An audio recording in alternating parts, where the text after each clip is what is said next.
If a sample size is no more than 5% of the size of the population, treat the selections as being independent.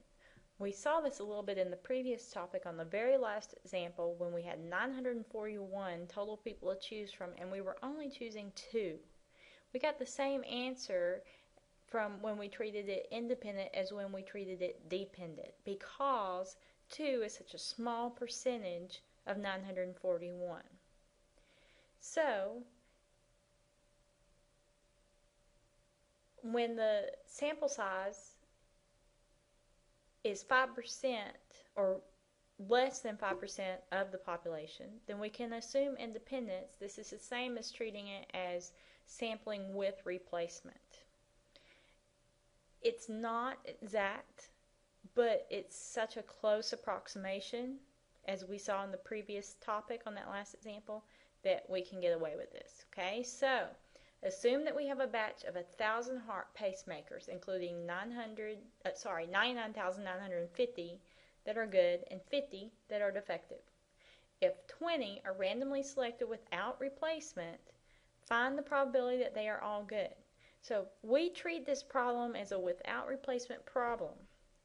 We're going to have to do 99,950 over 100,000 multiplied by 99,949 over 99,999 multiplied by, etc., etc. Okay, we're decreasing numerator and denominator by 1 each time.